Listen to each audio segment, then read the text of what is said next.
Bonjour François Oudot. Bonjour Eric. Vous êtes CEO de Bump, un nouvel opérateur ou réseau de recharge de voitures électriques. Pouvez-vous nous présenter Bump en quelques mots ? Bien sûr, donc Bump, on a été créé en 2020 avec cette volonté d'être un acteur de la transition vers la mobilité électrique. Nous, notre enjeu, c'est de réduire les émissions de CO2.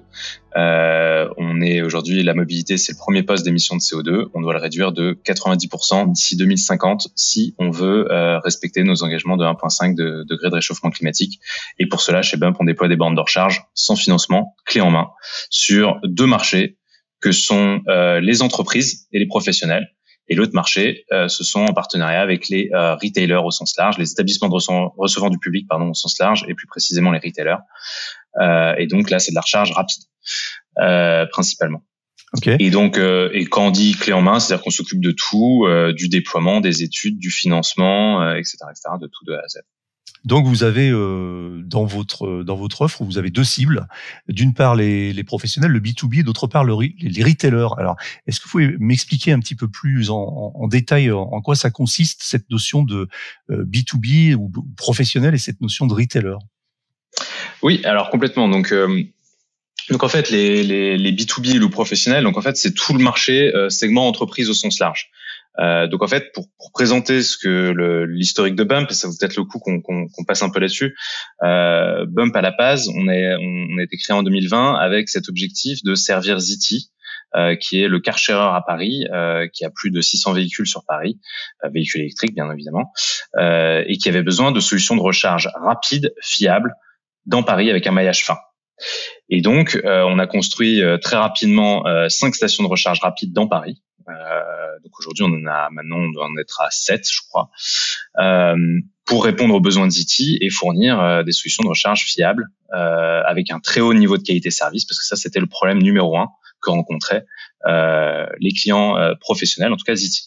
Et de là, en fait, on a commencé à servir d'autres marchés, des loueurs de véhicules comme Europcar, d'autres car sharers, et à la logistique du dernier kilomètre. Donc aujourd'hui, on travaille avec le leader de transport du dernier kilomètre qui s'appelle Star Service, mais on travaille également avec Top Chrono, Stuart, entre autres. Et ça, c'est le marché des professionnels. Et donc, on le sert soit en direct, soit en travaillant directement avec les professionnels, soit en indirect. Donc, ça veut dire quoi ? Ça veut dire via les foncières tertiaires, qui possèdent les bureaux, les entrepôts de logistique, pour déployer des bornes de recharge à destination de leurs locataires. Ça, c'est vraiment le marché entreprise.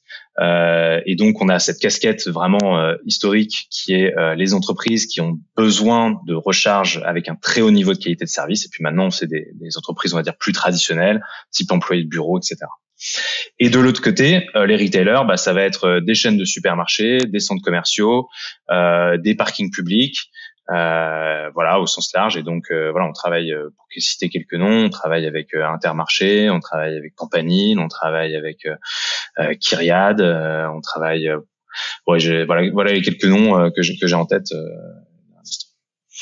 Du coup, vous n'avez pas de station de recharge Bump en propre. C'est-à-dire que soit vous intervenez pour des clients professionnels comme Zity, soit vous installez des bornes de recharge chez hôtels, supermarchés, etc. Et ben, si, par exemple, moi, si demain je fais un Lyon-Paris par la route ou par l'autoroute, je ne vais pas trouver de station de Bump ou pouvoir recharger directement ma voiture. Alors, je le présenterai un peu différemment. C'est-à-dire que nous, on se concentre effectivement principalement sur les sur les grosses agglomérations. Notre expertise, c'est la recharge en infrastructure, sur des parkings infrastructures. C'est de là d'où on vient. Aujourd'hui, on est parmi tous les opérateurs du marché en France, on est celui qui a le plus d'expérience de recharge rapide sur des parkings en infrastructure. On a à peu près plus d'une dizaine de stations en infrastructure, face à Total qui en a une, Shell qui en a une, et puis tous les autres qui en ont 0. Donc ça, c'est pour vous donner un ordre de grandeur. Donc on est vraiment assez focus sur le cœur de ville. Donc oui, on va pas faire de l'autoroute. Voilà, c'est pas notre marché, ça c'est sûr. Après, néanmoins, si vous faites un Paris-Lyon, peut-être que vous arrêterez potentiellement sur un supermarché ou un retail, un Intermarché ou que sais-je sur la route. Et là, ça peut être une station Bump. Par contre, je pense que ce qui est très important d'expliquer, c'est que nous, la vocation de Bump, notre vocation, c'est pas de faire un réseau comme Total. On n'est pas là pour vendre un réseau selon notre nom. Nous, en fait, on met notre expertise technologique, notre savoir-faire, notre expérience, notre expertise de recharge en marque blanche à destination des retailers. Oui, vous allez voir notre nom Bump, mais ça sera toujours co-brandé.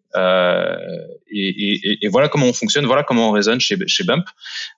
Donc on n'est pas, effectivement, proprement parler, ça sera une station complètement réalisée par Bump, fait par le design Bump avec tous les éléments Bump, mais d'un point de vue de l'utilisateur, ce sera la station de l'Intermarché ou du campagner. Voilà, donc c'est ce que je voulais bien comprendre, c'est-à-dire que contrairement par exemple à du Fastned ou à du Unity, on ne s'arrêtera pas dans une station Bump pour recharger, mais on s'arrêtera sur un parking de supermarché où l'infrastructure Bump sera installée. Voilà, donc ça c'est très clair. Et c'est probablement ce qui explique un petit peu le fait que, bien que vous soyez une start-up en très fort développement et que vous ayez, on y reviendra, levé récemment une somme assez importante, on entend un petit peu moins parler de vous parce que finalement vous œuvrez plutôt en marque blanche pour d'autres marques en fait. Exactement, c'est exactement ça le positionnement. Effectivement. On entend probablement à cause de ça et du fait que voilà, on est focus historiquement sur le B2B. Donc Combien de stations ou de bornes Bump déjà déployées en France du coup? Aujourd'hui, on est à plus de 350 bornes déployées aujourd'hui en France. Ah oui, c'est énorme.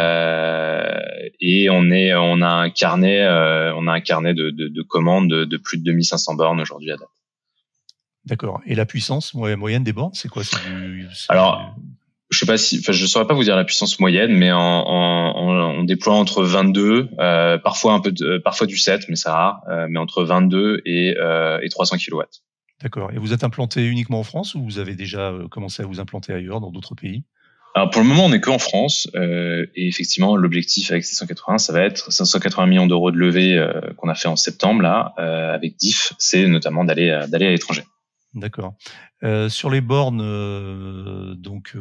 sur lesquelles on peut recharger, quelles sont les caractéristiques, par exemple, est-ce qu'on peut payer avec une carte bleue ou est-ce qu'on doit utiliser un badge Bump ou est-ce que vous êtes compatible avec d'autres opérateurs comme ChargeMap, par exemple? Alors c'est une très bonne question. Donc nous on est vraiment pour. Alors ça va dépendre des sites, des localisations. Voilà, si on est sur un parc tertiaire, on va pas forcément mettre de lecteur carte bleue TPE sur une borne, sur un parking employé. Et en fait on réfléchit à ça par rapport à l'usage. C'est-à-dire que quand vous avez une borne sur votre employé, enfin sur votre parking employé, vous allez y aller assez régulièrement pour pouvoir télécharger une application Bump ou d'utiliser. Alors après, par contre, on est toujours compatible JREV, donc vous pouvez utiliser n'importe quel badge compatible JREV sur nos bornes. Mais on va pas installer le lecteur TPE. En revanche, à partir du moment où on est sur un établissement recevant du public, retail, on va mettre un terminal de paiement carte bancaire systématiquement, et ce pour des bornes 22 et 300 kW. Enfin voilà, pour toute la gamme de puissance, on va mettre des lecteurs TPE. Ça c'est primordial pour nous de faciliter cet usage. Bien sûr, pour le grand public. Combien de bornes en moyenne par station? Alors ça c'est très variable parce qu'encore une fois ça va dépendre de la typologie de station, du client, voilà, là on est en train de construire une station, il va y avoir 100 bornes. 100 bornes. 100 bornes. Ouais, tout à fait. Sur un centre commercial. 100 bornes, mais c'est monstrueux. 100 bornes. J'ai jamais vu ça. Les plus grosses stations que j'ai vues, c'est les stations Tesla en Californie où il y avait quoi? On trouvait déjà énorme, qui est combien? 40, 50 bornes? Voilà.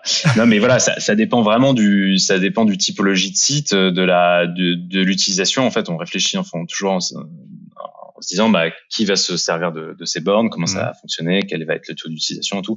Donc, c'est vraiment variable, quoi. Mais bon, ça peut aller de ça à 2-3 bornes. Enfin, oui, bien sûr, en fonction de la taille du. On n'est pas. Ouais. Okay. Et du coup, alors cette levée de fonds, parlons-en. Vous avez effectué une importante levée de fonds il y a quelques temps, assez récemment, de 180 millions d'euros, ce qui vous place, je dirais, de mémoire en tête des grosses levées de fonds récentes sur les opérateurs de recharge. Donc, vous avez quelle est votre feuille de route pour utiliser cette levée de fonds?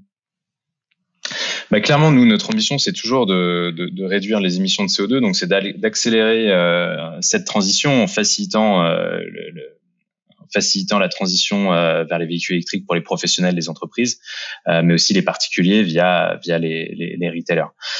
Et donc après, notre ambition, c'est de déployer 25 000 points de charge d'ici 2030 et de recruter à peu près une centaine de personnes. Et on veut aller dans 2 pays à l'étranger pour le moment. C'est ça l'ambition. D'accord, donc 25 000 points de charge d'ici 2030, sachant qu'aujourd'hui, vous en avez combien? Vous en avez en points de charge. Alors, on parle de points de charge, je reprécise, le point de charge, c'est le nombre de points de branchement sur une borne. Donc, une borne peut avoir, par exemple, jusqu'à 3 ou 4 points de charge. C'est un bon. Donc, effectivement, donc aujourd'hui, on a 350 points de charge. Effectivement, je parlais de borne, mais c'est points de charge.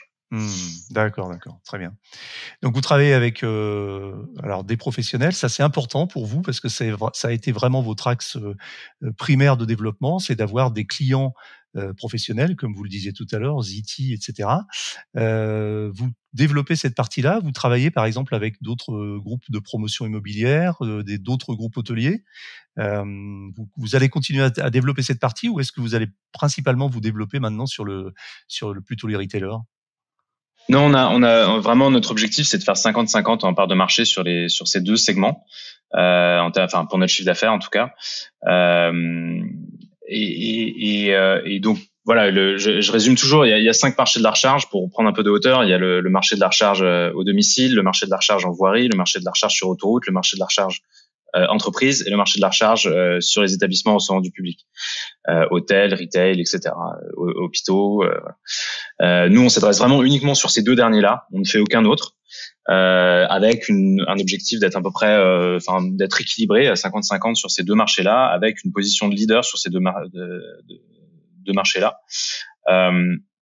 Et pour expliquer un peu l'origine de l'aspect B2B, en fait, il faut bien comprendre qu'aujourd'hui, si vous êtes un professionnel et que vous vous dites j'ai envie de basculer à l'électrique, déjà en fait il va falloir acheter votre véhicule à peu près 20% plus cher que le prix du thermique. Et puis après il va falloir vous poser la question mais il me faut une borne. Alors comment je les déploie? Tiens, il faut que je gère avec Enedis. Alors déjà Enedis c'est quelque chose, c'est particulier. Ensuite il faut savoir quelle puissance il faut déployer. Pourquoi? Faut gérer les travaux. Et puis une fois que la borne elle est mise en route, après il faut gérer la mise en service. Et ça, en fait, ça c'est l'expérience électrique. Et face à ça, vous avez l'expérience thermique où c'est je vais à la pompe, je paye au litre consommé d'essence. C'est simple, c'est facile, c'est pragmatique. Et donc en fait, on a voulu mettre cette expérience-là au service des entreprises et des professionnels. Et donc ce qu'on fait, c'est vraiment comme je disais en préambule, c'est on déploie des bornes de recharge, on finance tout. Et on se rémunère uniquement au kilowattheure consommé sur la borne.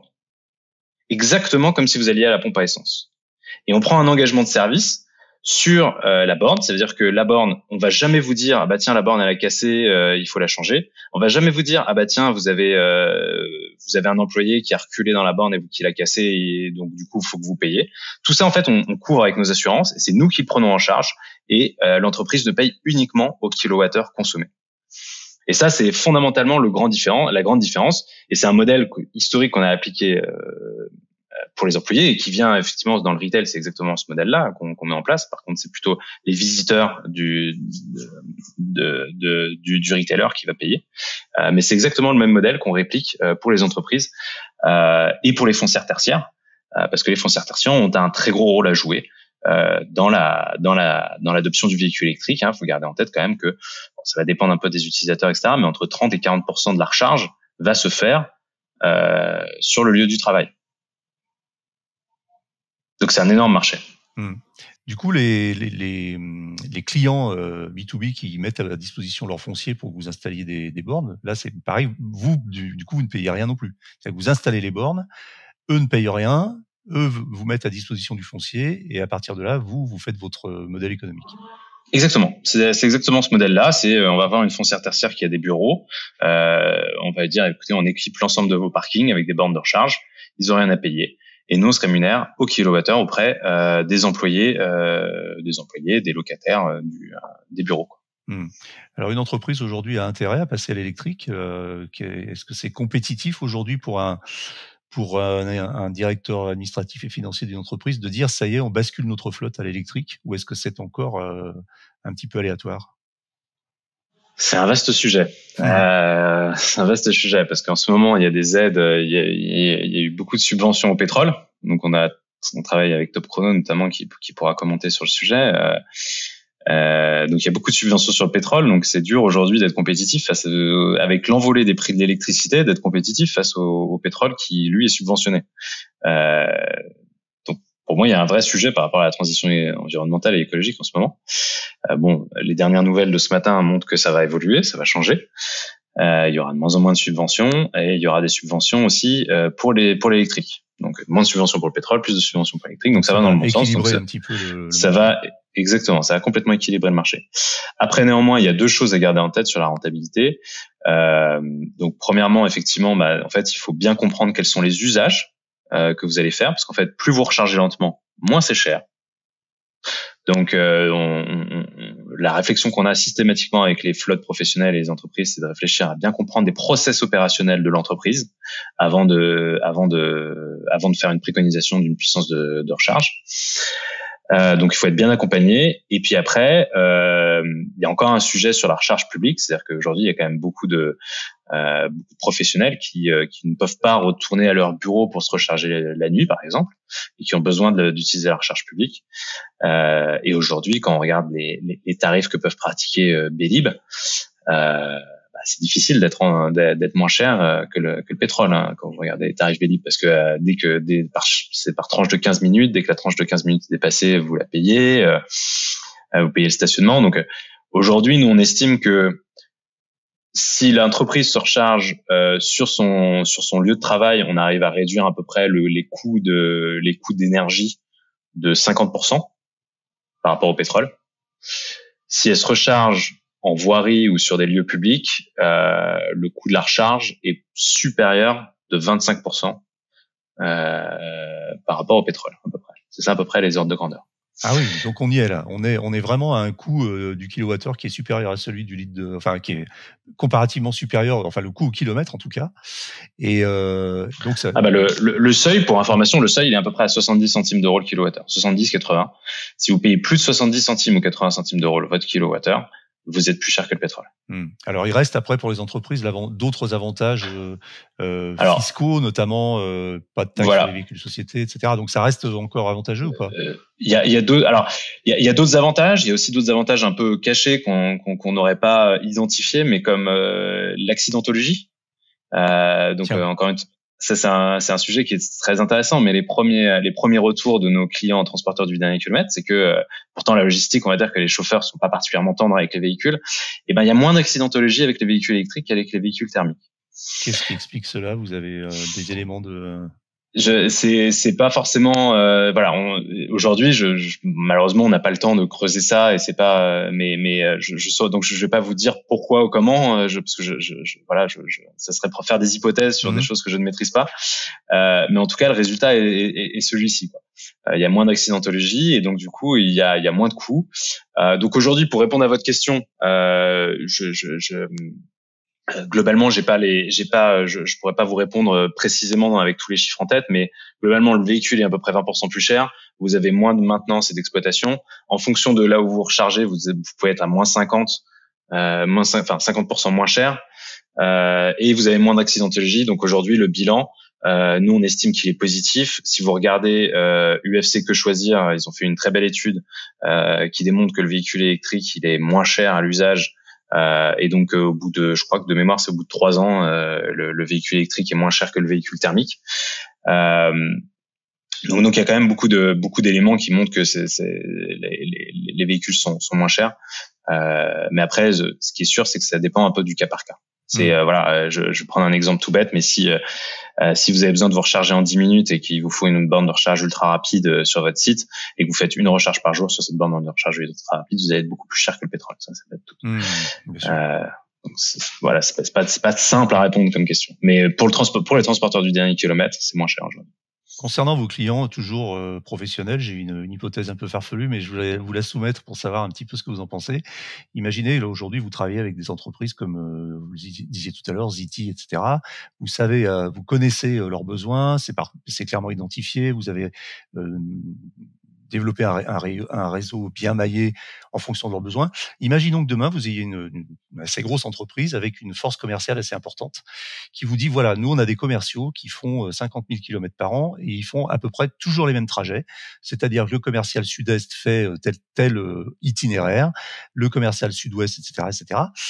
On voudrait avoir un réseau fiable sur lequel on peut compter qui rentre dans notre contrat cadre. Est-ce qu'à ce moment-là, vous allez dire, bah ok, on va déployer des bornes bump spécifiquement adaptées au réseau de vos commerciaux. Ça peut arriver, ça? Alors typiquement, enfin ce que vous décrivez, c'est exactement ce qu'on a fait avec Zity historiquement. Hein. Ils avaient un besoin, voilà, sur Paris. Ensuite, on l'a fait sur Lyon. Donc c'est exactement ce qu'on a fait, pour nos clients. Donc oui, c'est complètement ce qu'on peut faire. Après, l'enjeu pour eux, je pense que, en fait, nous, on a une approche qui est un peu différente. On pense que c'est prétentieux et impossible de dire qu'un opérateur de borne de recharge va avoir le meilleur réseau qui soit. C'est pas possible. Il y a tellement d'usages différents. Quand vous parlez du commercial, bah peut-être qu'un jour il va se garer à tel hôtel et puis vouloir se recharger sur l'hôtel. Un jour il va manger dans une chaîne de fast-food. Un autre il va manger dans un restaurant au cœur de ville. Comment vous arrivez à faire le meilleur réseau pour tous ces cas d'usage? C'est pas possible. Donc nous, on n'y croit pas. C'est pour ça qu'on a une approche qui est très pragmatique, qui est on déploie avec les retailers parce que on les connaît très bien, on sait ce qu'ils ont besoin, on a une approche, une offre qui est complètement adaptée et on se concentre sur ce marché-là. Et toutes les grandes enseignes, je dirais au sens large. Par contre, justement, ça c'est le but de notre application mobile dont on a parlé par email. Le but de l'application mobile qu'on a mis en place, c'est de permettre aux flottes itinérantes, au sens large, commerciaux, transporteurs d'ordinaire kilomètres. Il y a faut bien comprendre qu'un client comme Top Chrono, par exemple, 2/3 de sa flotte, c'est des véhicules qui restent au domicile du collaborateur le soir, qui vont pas dans un entrepôt. Donc il faut leur trouver des solutions de recharge aussi pour ces flottes-là. Et en fait, l'application mobile, qu'est-ce qu'elle permet? Elle permet d'identifier quelles sont les bornes de recharge les moins chères sur une carte, d'orienter du coup le chauffeur vers les bornes les moins chères. Enfin, premièrement, déjà de se recharger sur 50 000 points de charge, ça c'est quand même la base, mais c'est important de le souligner.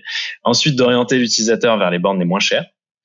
Ensuite, d'être notifié si le coût de la recharge dépasse un certain seuil de euros par kilowattheure.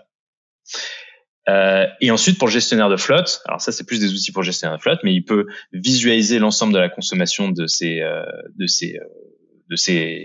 employés, voilà, ses utilisateurs, en euros par kilowattheure. C'est ça l'information qui est importante pour pouvoir ensuite aider ses employés à consommer moins, à payer moins cher leur recharge. Donc c'est une application qui vient de sortir, hein, sur laquelle vous avez commencé à communiquer. Exactement. Un peu. Et c'est en quelque sorte l'innovation de cette application, c'est que c'est un comparateur. Bah ouais, c'est un comparateur. En tout cas, voilà, je vais vous donner un exemple. En fait, ce qui s'est passé, c'est que en fait, c'est basé sur notre expérience pro, mais qui, je pense, s'applique complètement en particulier. Avec Top Chrono, il y a maintenant 6-8 mois, on a fait un premier test de recharge en itinérance et les coûts de la recharge étaient exorbitants. Quand je dis exorbitant, c'était pas plus 25, c'était plus 100%, 200%. Et l'exemple classique, c'est le chauffeur qui, le vendredi soir, se branche sur une borne Bélib et récupère son véhicule le lundi matin. Il a payé à peu près 300 € de recharge pour 20 kWh. C'est ça les prix, à peu près, les ordres de grandeur. C'est monstrueux. C'est monstrueux. Donc là, évidemment, le pilote a tourné assez court. Ils se sont dit, on arrête tout. C'est pas possible, on peut pas continuer comme ça. S'en est suivi ensuite une phase de réflexion de comment est-ce qu'on pourrait arriver mieux, comment est-ce qu'on pourrait faire mieux. Là aujourd'hui, ce client-là, ils ont plusieurs dizaines de véhicules électriques qui sont à l'arrêt dans leur entrepôt parce qu'ils ne peuvent pas s'en servir à cause du coût prohibitif. Et donc en fait, ce qu'on a fait, c'est justement cette application. Je dirais que cet ensemble de solutions, c'est pas juste une histoire d'application, c'est à la fois guider, accompagner l'utilisateur vers une recharge qui soit à un prix raisonnable, via de l'information sur l'application mobile, via des notifications sur l'application mobile, et de l'autre côté, finalement, permettre aux gestionnaires de flotte de gérer les coûts de la recharge, de conseiller, de donner aussi. En fait, ils ont aussi un mécanisme de prime qui permet de donner des primes, de gérer la prime du chauffeur en fonction du coût en euros par kilowattheure. Donc c'est à la fois, parce qu'en fait on est dans un changement complètement d'usage. Les chauffeurs, ils savent très bien aller se faire un plein à la pompe. Ils ont aucune idée de comment marche une borne de recharge, aucune idée. C'est pas le fonctionnement de la borne en soi, mais c'est la tarification qui est extrêmement complexe et qui peut se comprendre d'ailleurs que la tarification soit complexe. Puisqu'on parle de coût, j'ai oublié de vous demander quel est le coût pour un particulier qui va charger sur une borne bump sur un parking de supermarché, par exemple, le coût au kilowattheure. Ouais, alors nos coûts au kilowattheure moyens, c'est 35 centimes d'euros le kilowattheure pour des bornes 22 AC et 45 centimes d'euros le kilowattheure pour des bornes DC ou en tout cas recharge rapide. Ah ouais, donc c'est très compétitif.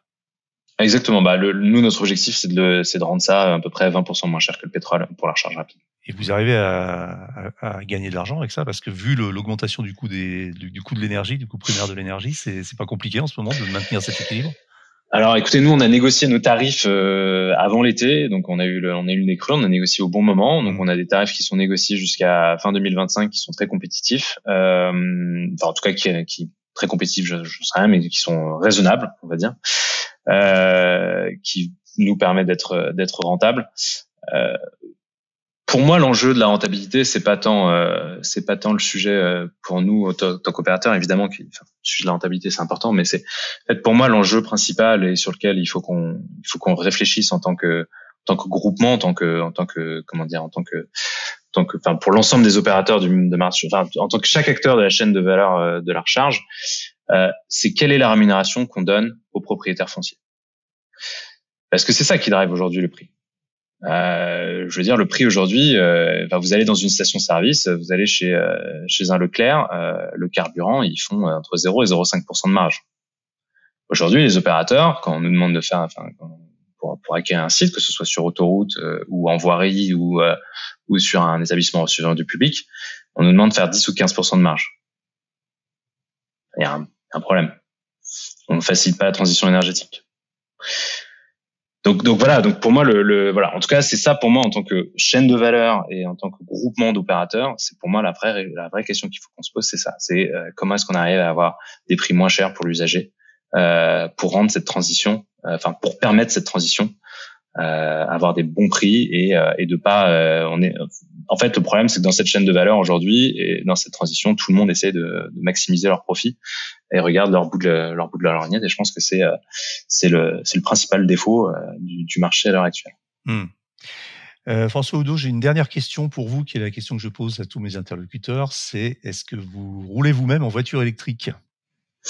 Alors, écoutez, c'est une très bonne question. Alors, la première chose que je vais vous répondre, c'est que nous, chez Bump, on est convaincus qu'il faut réduire les émissions de CO2. C'est ça qui nous drive, c'est ça notre mission. On doit faire moins 90% d'ici 2050. Le véhicule électrique, c'est moins 70 sur l'analyse de cycle de vie. Donc, il y a moins 20 à aller chercher ailleurs. Donc, c'est la meilleure voiture, c'est celle qui roule pas, c'est ça ? La meilleure voiture, c'est celle qui utilise ses deux jambes, ouais. Et donc, personnellement, je roule en vélo tous les jours. Et effectivement, quand je me déplace sur des longs trajets, j'utilise un véhicule électrique. D'accord. Je suppose donc que vous êtes plutôt en milieu urbain avec des bureaux pas très très loin de votre domicile. Ouais, alors je fais quand même, je fais 1 heure de vélo matin et soir. Bravo. C'est un vélo électrique ? C'est un vélo électrique, ouais. Pour le coup, c'est un vélo électrique. Ouais. Mais je fais quand même 1 heure de vélo, donc oui, je suis en milieu urbain, ça je vous le confirme. Mais en revanche, c'est pas non plus à côté, quoi. Très bien. François Oudot, je vous remercie. Je rappelle que vous êtes CEO de Bump, un nouvel opérateur de bornes de recharge électrique plutôt orienté sur le marché professionnel. C'est terminé pour aujourd'hui, mais l'actualité de la voiture électrique ne s'arrête jamais. Retrouvez-la heure par heure sur automobilepropre.com. Pensez bien à vous abonner via votre plateforme préférée afin de ne rater aucun épisode. Et n'oubliez pas de noter le podcast sur les plateformes. C'est le meilleur moyen de nous soutenir et de nous faire connaître. N'hésitez pas également à nous faire vos retours, remarques et suggestions à l'adresse podcast@automobilepropre.com. Quant à nous, nous vous disons à la semaine prochaine pour un nouveau numéro de Automobile Propre, le podcast. Salut!